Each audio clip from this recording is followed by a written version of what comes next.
exciting for a test on Tuesday. I've got a little overview. I'm going to have you guys use computers to review glycolysis and the Krebs cycle online as well. Yeah, we've got a test coming up here next Tuesday, a week from tomorrow. So, especially after today, if you're feeling like you're really lost, none of this is coming together for you, you might want to get some help between now and Tuesday, because that's not a lot of days, right? Wednesday and Friday will be the main 2 days that I'm here at least. I'm not sure what PRI where that came from.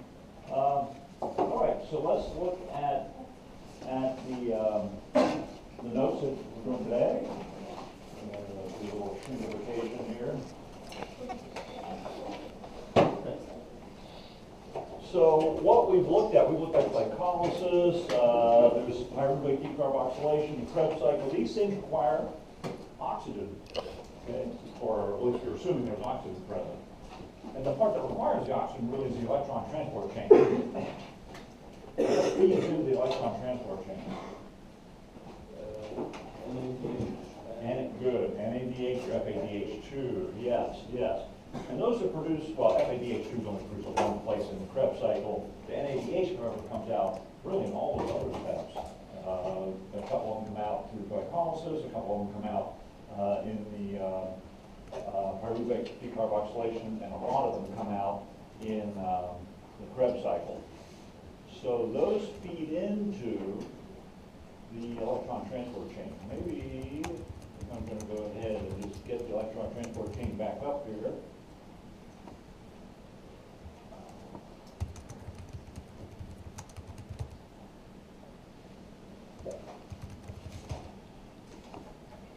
Looking at these notes.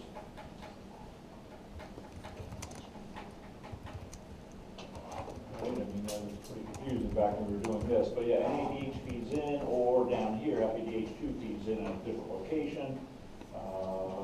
Slightly lower energy, so it has one less ATP produced. At the bottom of all this is the oxygen.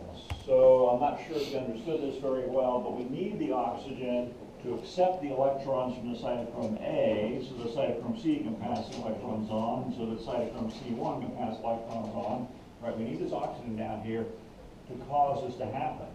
If this is not happening, it backs up, and we end up where none of this stuff can happen. We can't have NADH turn into NAD+. We can't oxidize NADH. If we can't oxidize it, well, we're not going to get NAD+ back. We're going to start to run low on NAD+. By itself, that's not really that important. However, it is important because we also can't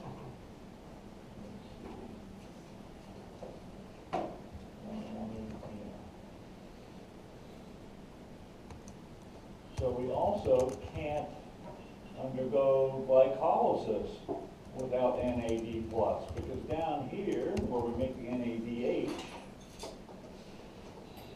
we need NAD+.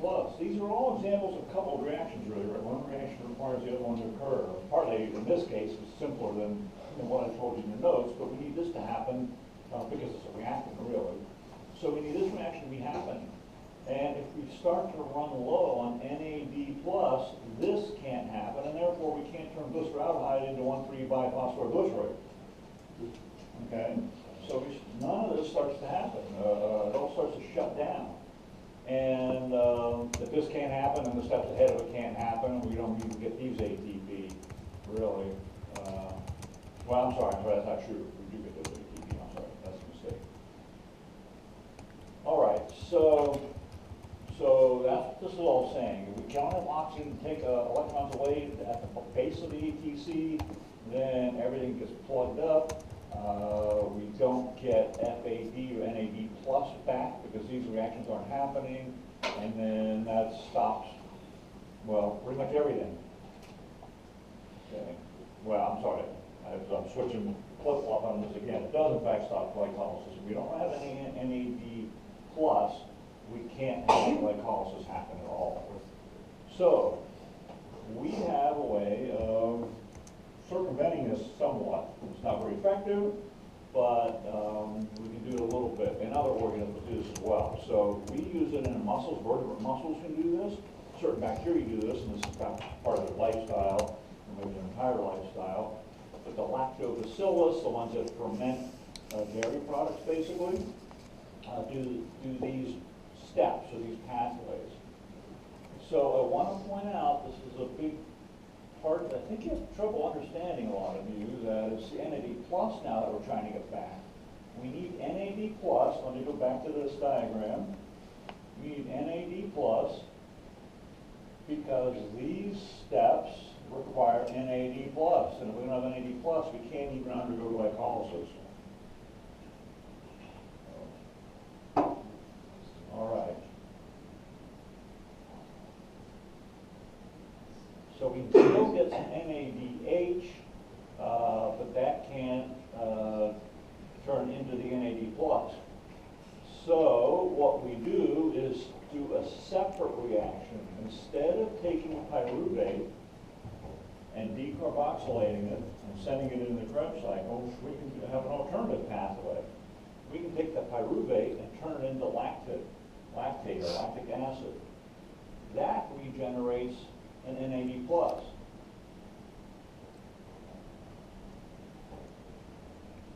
Without that NAD plus, we couldn't even finish glycolysis. How many pyruvate come through for each glucose? 2. And so we're getting 2 lactate per glucose, and we're getting 2 NAD plus per glucose, right? So in this pathway, we're getting 2 NAD plus, 2 lactate. Again, I'm going to go back here further a little bit. I think I have a summary of this at the bottom. Let's find that so you can see it all at once there. So right here's our summary of glycolysis. Down here, oops. Oh, that's what's missing here, isn't it? Here is where we need the NAD plus. 2 NAD plus becoming 2 NADH. All right? I don't know why it's missing on here, but it is. I need to put that back in. So the NAD plus becomes NADH. That's where we need the NAD plus. Without that, we can't undergo this step, and therefore we can't undergo these steps. We won't use the ATP. We won't get these ATP. None of these things happen anymore if we don't have oxygen. So the step from going to pyruvate to lactate provides 2 NAD plus, just enough for this to happen.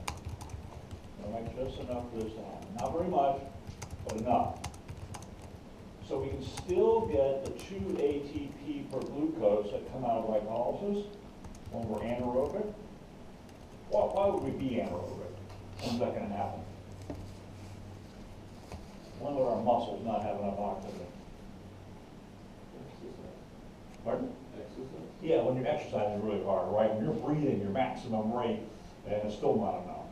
Now, are you getting oxygen when you're breathing your maximum rate? Of course, you're getting more oxygen, right? But it's still not enough. You're still undergoing lots of aerobic glycolysis, but it's not enough to keep up. Or when you just initiate exercise, right, as well. So a lot of our initiating exercise, if we haven't warmed up, if you just start running from, you hop out of your chair and you start running, right, a lot of that's going to be anaerobic because you don't have the oxygen yet. You haven't started breathing hard, right? You don't have enough oxygen, obviously. So without oxygen per glucose, we only get 2 ATP instead of 38. So that's almost 20 times less, or 20 times more if we have the oxygen. I'm going to say this again. The whole purpose of this is to generate NAD plus so glycolysis can continue. Sometimes this anaerobic pathway is called the Embden-Meyerhoff pathway. We also just call it lactic fermentation. Lactic fermentation, which I think I had up here, didn't I? Yeah, lactic fermentation.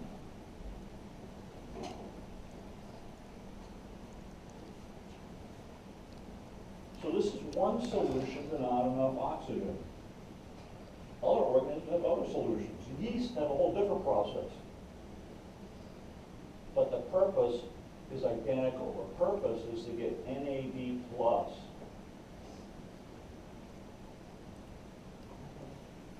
So that glycolysis can continue.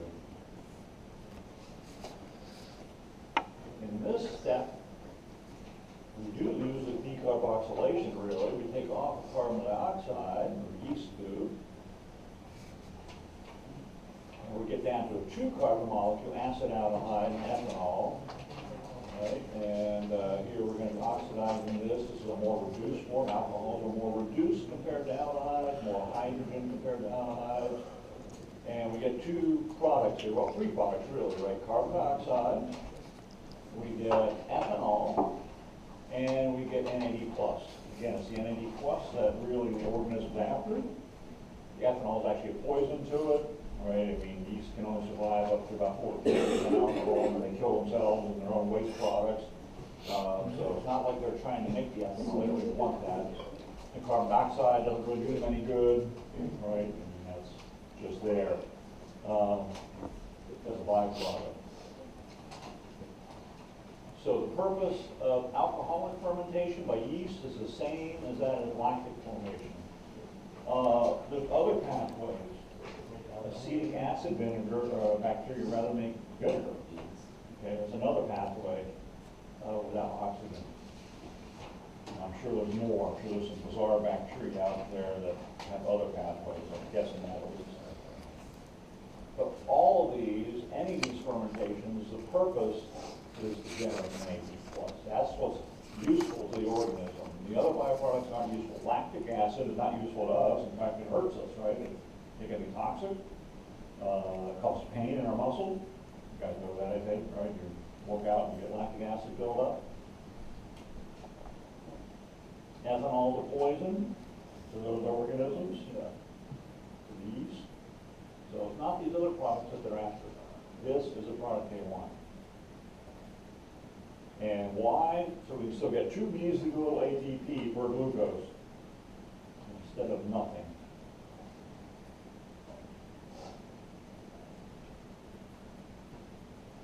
All right, so 2 different strategies here: lactic fermentation, alcoholic fermentation. Now the CO2, right? We put this to good use. That CO2 is what we use to make bread rise. That's why bread rises from the yeast that's put in it. Carbonation in things like champagne or beer.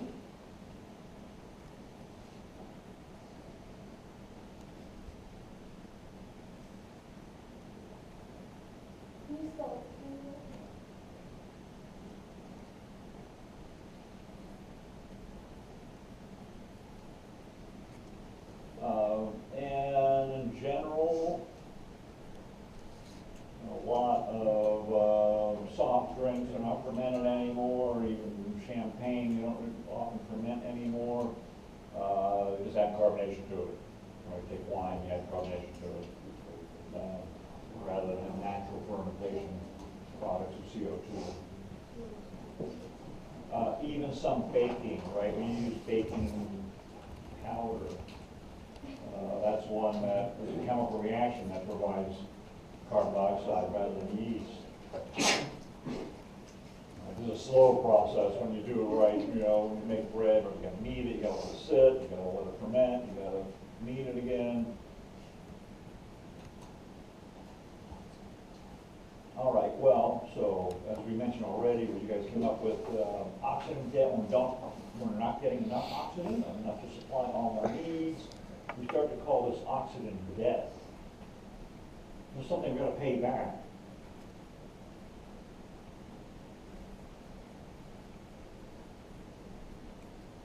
So we've run out of O2. We're not getting enough. We're getting as much as we can, perhaps, but not quite enough to supply all the energy we need to run that marathon.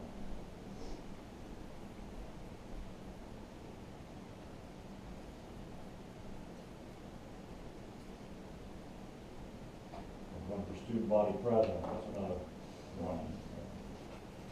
That's one of that.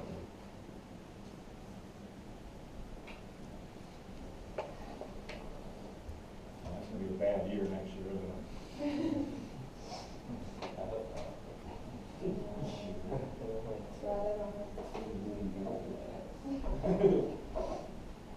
All right, so one of the outcomes of oxygen debt is the buildup of lactic acid.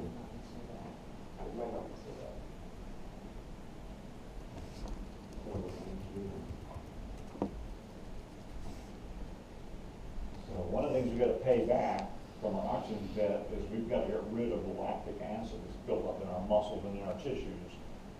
because it's toxic. Changes the pH of your blood. You can't tolerate much pH change. About 1/10 of a pH unit or 2/10 may send you into a coma and death. You've seen this, maybe you've experienced this, lactic acid buildup. We've seen the people that are crawling at the end of the marathon, right, and they're stumbling and they look incoherent, or they're vomiting, or worse. Right? I mean, they've got to the point where it's filled up so high. Have you guys experienced that illness that comes from overexerting yourself? Yes. It can be pretty awful. I remember once, I'm looking to, I assume they still do this, the whole pedal paddle over at Mount Bachelor in Bend. And I was working at a private school, and well, I had a canoe, and nobody else at our school had a boat. So part of the paddle part, of course, you have to have a boat. So they invited me, and plus I put us up in the next stage kind of work. So in our group. But these were all young teachers, like the soccer coach who was a great runner.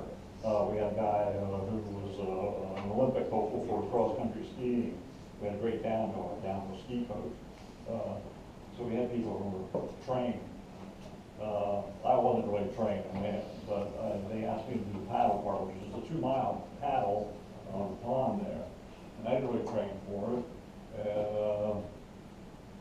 It was difficult. I mean, I worked really hard, and at the end, I felt so sick, and I had to go lay next to the bathroom, so I'm not sure if that's so well.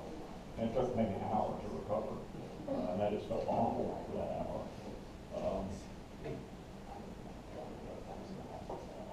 And that's lactic buildup. All right. So here are some things how we can get rid of it. Okay, or well. Some of it gets into the bloodstream. Again, that can cause problems by itself.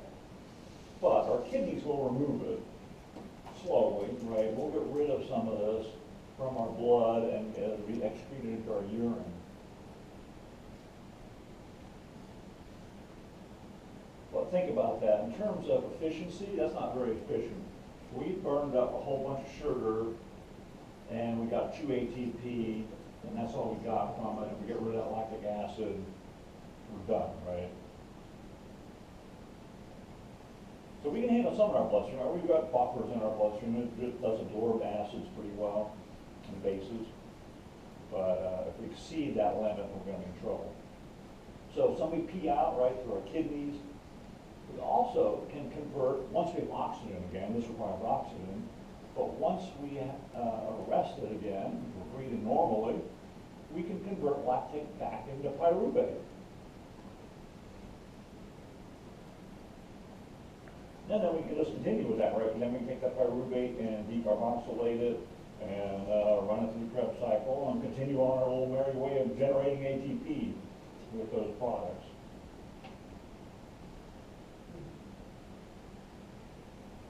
Watch, this is backwards, right? We're going from lactate to pyruvate.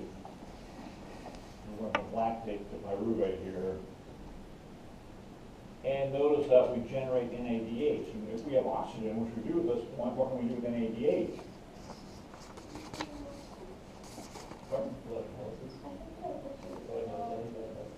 Yeah. Well, we can go through, not glycolysis, but we can go through the electron transport chain. Yeah. Make sure we have pyruvate on the right and lactate on the left. Oh, is it correct? The word. Well, I must have fixed it.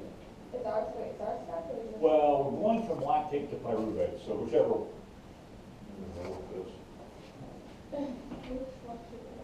Which one's lactate? Actually, the names are backwards. Yeah, so the picture's the same, just the names aren't right, huh? You better check that, yes, so that is pyruvic acid. Lactic acid, yeah. Yeah, your name's backwards on that. Yeah.